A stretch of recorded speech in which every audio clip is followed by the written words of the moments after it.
कल रात पोलैंड की हवाई सीमा का 19 बार उल्लंघन किया गया, जो रूस में बने ड्रोन द्वारा किया गया था। पोलैंड और नाटो वायुसेना का आकलन है कि वे रास्ता नहीं भटके थे, बल्कि उन्हें जानबूझकर निशाना बनाया गया था। पोलैंड वायुसेना ने नीदरलैंड, इटली और जर्मनी की मदद से ड्रोन मार गिराए। संपत्ति को नुकसान हुआ पर कोई घायल नहीं हुआ। जैसा कि प्रधानमंत्री डोनाल्ड टस्क ने आज सुबह हमें याद दिलाया, भले ही नाटो युद्ध में नहीं है, लेकिन रूसी आक्रामकता यूक्रेन से बाहर भी असर डाल रही है। हम उचित कदम उठा रहे हैं। पहले, पोलैंड ने नाटो के अनुच्छेद 4 को सक्रिय किया है, जो नाटो सहयोगियों के बीच संयुक्त परामर्श का प्रावधान करता है। जब भी उनमें से किसी की राय में किसी भी पक्ष की क्षेत्रीय अखंडता, राजनीतिक स्वतंत्रता या सुरक्षा को खतरा होता है, हम मानते हैं कि रूसी उकसावे नाटो के पूर्वी ध्वज को और मजबूत करने की मांग करते हैं। जिसे आपने अभी बोलते हुए सुना, वह राडोस्लाव सिकोर्स्की हैं, जो पोलैंड के विदेश मंत्री हैं। उनके तनावपूर्ण अतीत में वह वही साबित करते हैं जिससे कई विशेषज्ञ डरते थे।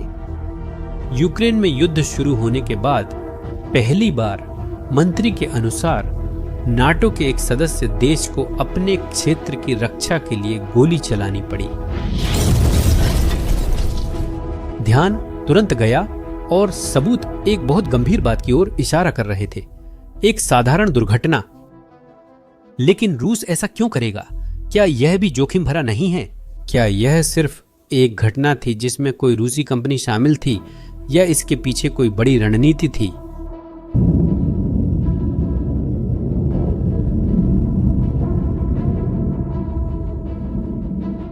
इस वीडियो में हम उस घटना के हर पहलू का विश्लेषण करेंगे जिसने सबको चौंका दिया। यूरोप द्वितीय विश्व युद्ध के बाद से ही सतर्क है, और आप जानेंगे कि इसके प्रभाव उन चीजों से कहीं आगे जाते हैं जो जरूरी लोग दिखा रहे हैं। सब कुछ 1 सितंबर 2012 और 25 के लिए आयुक्त।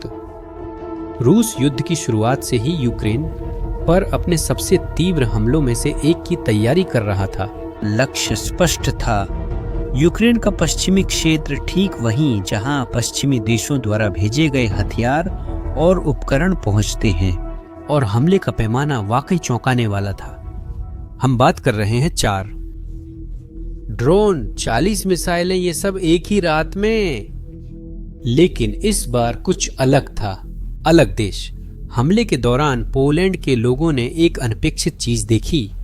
ड्रोन उनके क्षेत्र में घुस आए थे। एक तरफ थे शायद 136 ड्रोन, जिन्हें रूसियों ने गेरांडो नाम दिया था। ये नए फाइटर ड्रोन हैं जिन्हें रूस में बड़े पैमाने पर बनाया जा रहा है। इस ड्रोन की लंबाई 3 मीटर है और इसमें लगभग 20 क्षमताएं हैं। मुख्य बात यह है कि इसकी कीमत प्रति ड्रोन 20 लाख से $5,000 के बीच है। इससे रूस को एक ही समय में कई ड्रोन इस्तेमाल करने की अनुमति मिलती है।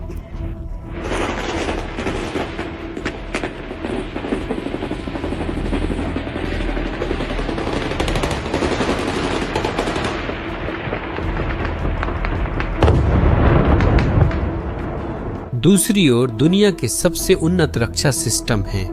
पोलैंड के F-16 विमान विश्वसनीय और आधुनिक हैं, जिनमें नाटो के अनुकूल उपकरण लगे हैं।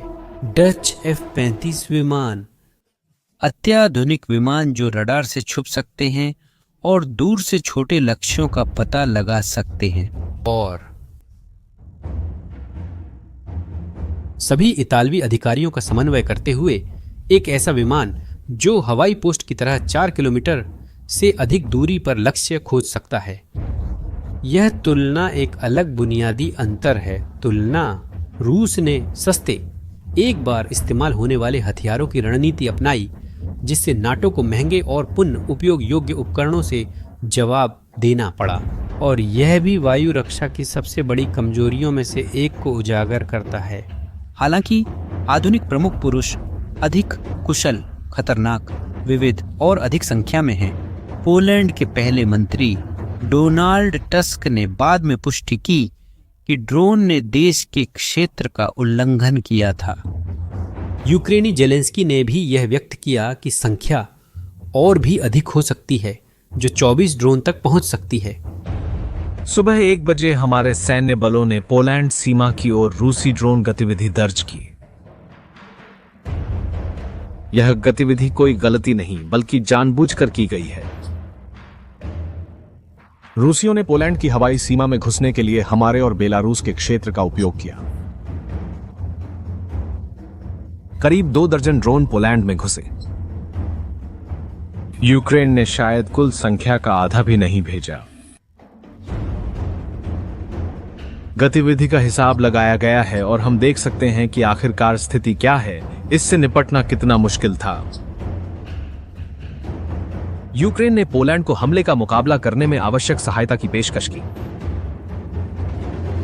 कोई गारंटी नहीं दे सकता कि दर्जनों ड्रोन के बाद सैकड़ों नहीं होंगे।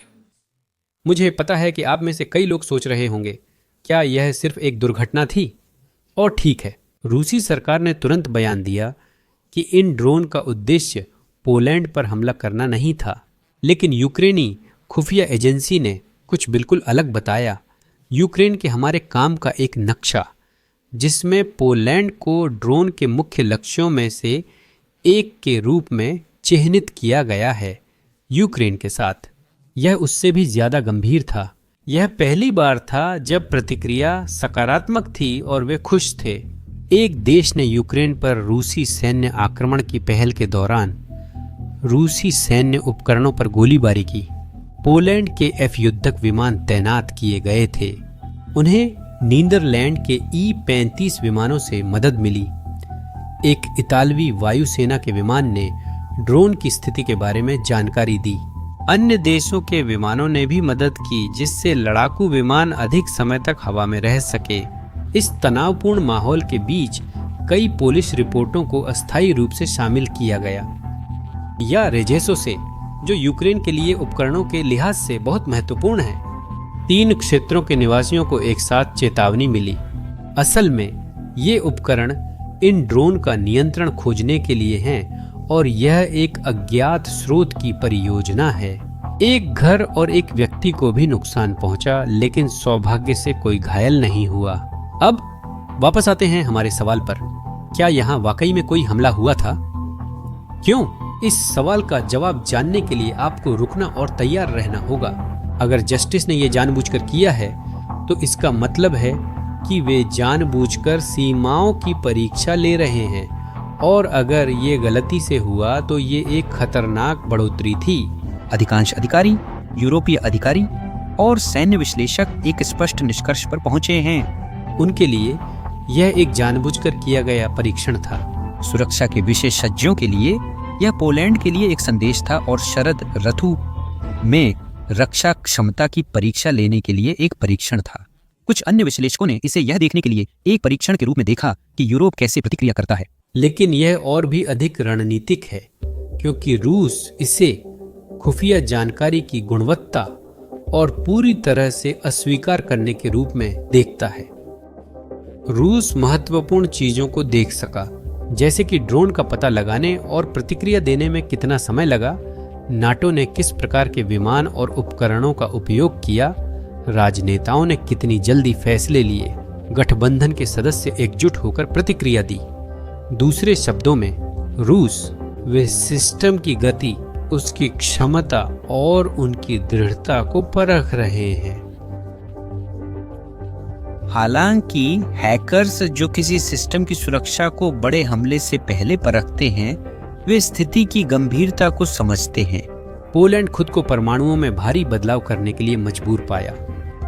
उन्होंने नाटो के अनुच्छेद 4 का उपयोग करने का निर्णय लिया, अनुच्छेद 5 का नहीं, और यही समझना बुद्धिमानी थी, क्योंकि पोलिश प्रतिक्रिया सही थी। हमें उस चीज पर बात करनी चाहिए जिसे कम लोग समझते हैं। आर्टिकल 4, जिसे बहुत कम लोग जानते हैं, और नाटो के आर्टिकल 5 के बीच क्या फर्क है? यह फर्क बहुत महत्वपूर्ण है, जो बहुत कुछ तय कर सकता है। क्या हम शांतिपूर्ण समाधान की ओर बढ़ रहे हैं या युद्ध की ओर? एक बैठक आर्चिबाल्ड। 4 एक ऐसा क्षण है जब बातचीत और संकट होता है। वह मूल रूप से कहता है कि काउंट्स जब भी खतरे में होते हैं तो वे मिलते हैं और बातचीत करते हैं। अनुच्छेद 5 का तरीका अनुच्छेद 40 से अलग है।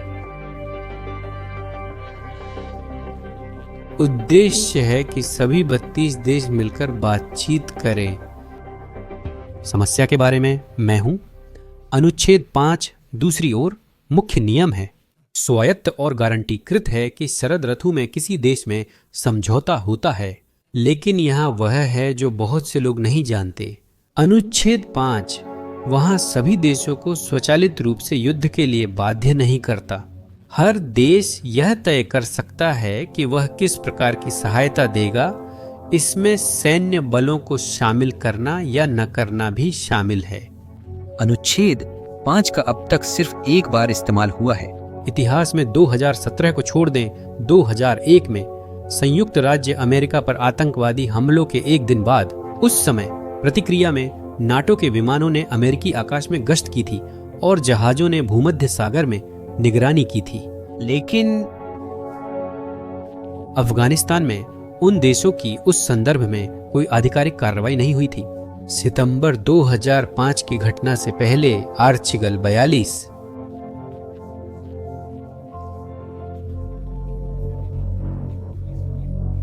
जब यूरोपीय देशों के अन्य देश यूक्रेन में शामिल नहीं हैं, उस बातचीत के बाद सीडीओटी इस क्षेत्र के लिए और भी मजबूत हो गया और यह ऐतिहासिक है। यह दिखाता है कि अनुच्छेद 4 केवल बातचीत तक ही सीमित नहीं है। हम ठोस कार्यों की भी बात कर रहे हैं। सबसे महत्वपूर्ण परिणाम जो पोलैंड के बारे में आया वह यह होगा कि नाटो पोलैंड और पूरे क्षेत्र में और अधिक वायु रक्षा उपकरण तैनात करेगा।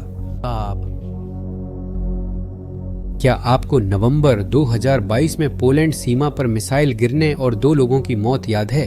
शुरुआत में सभी ने सोचा कि यह एक जानबूझकर किया गया रूसी हमला था जो मौजूदा हालात से कुछ हद तक मिलता जुलता था, लेकिन बाद में पता चला कि वह एक यूक्रेनी डिफेंस मिसाइल थी जो अपने रास्ते से भटक गई थी।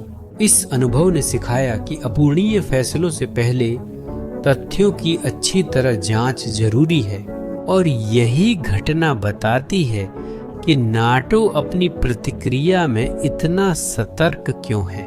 पोलैंड की प्रतिक्रिया के अलावा अन्य देशों ने भी तुरंत प्रतिक्रिया दी और दिखाया कि पश्चिम एकजुट है। नाटो के प्रमुख रुट्टे ने सीधे कहा कि यह कार्रवाई पूरी तरह से गैर जिम्मेदाराना और खतरनाक थी, चाहे वह जानबूझकर की गई हो या नहीं। उनका संदेश रूस के लिए स्पष्ट था। उन्होंने कहा, पुतिन, सहयोगी देशों के हवाई क्षेत्र का उल्लंघन करना बंद करो। हाँ, जैसा कि मैंने कहा, पूरी जांच चल रही है, लेकिन निश्चित रूप से चाहे ये जानबूझकर किया गया हो या नहीं, ये बिल्कुल लापरवाही है, ये बिल्कुल खतरनाक है। लेकिन जैसा कि मैंने कहा, पूरी जांच चल रही है।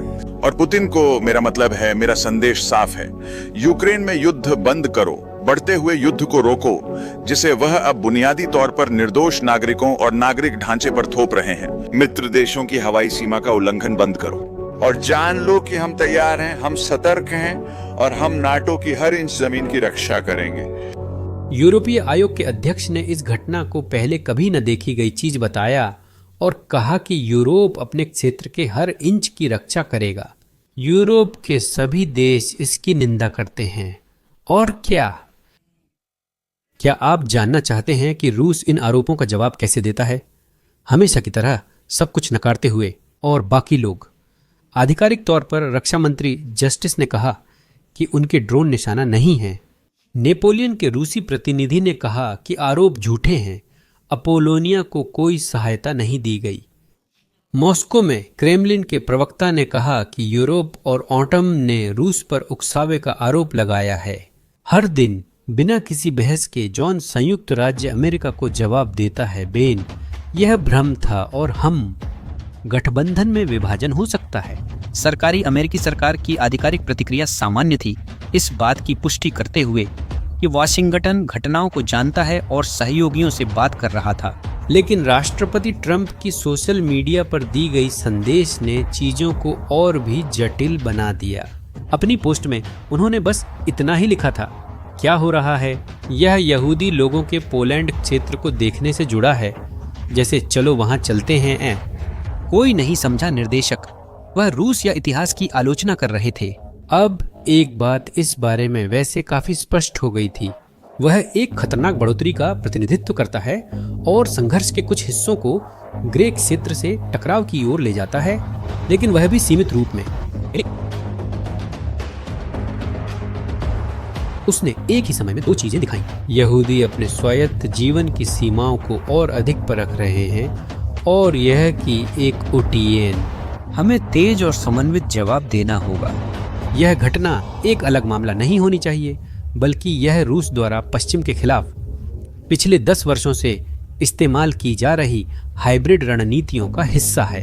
इस रणनीति में झूठ फैलाना, साइबर हमले करना, तोड़फोड़ करना और दुश्मनों के खिलाफ सैन्य उपस्थिति बनाए रखना शामिल है, बिना पारंपरिक युद्ध के लक्ष्य तक पहुंचे।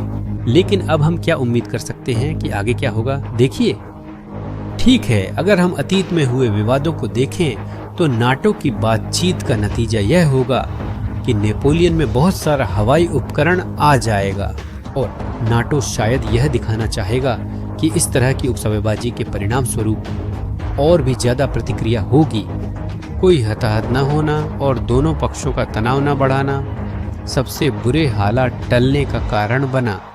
लेकिन बात यह है कि एक सीमा पार कर दी गई थी। अब मैं आपकी राय जानना चाहता हूँ। आपकी क्या राय है, बताइए।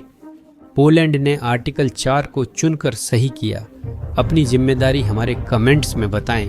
अगर इस संदर्भ का उद्देश्य इस ऐतिहासिक पल को बेहतर समझना था तो ऐसा नहीं है। हमारे चैनल को सब्सक्राइब करें और इस वीडियो को भी देखें जिसमें 10 दिलचस्प विषय या मुद्दे हैं। यह हमारी बहुत मदद करता है। यह घटनाओं का निरंतर विश्लेषण है जो दुनिया को मजबूर करती है और यहाँ तक कि वीडियो को भी संभव बनाती है।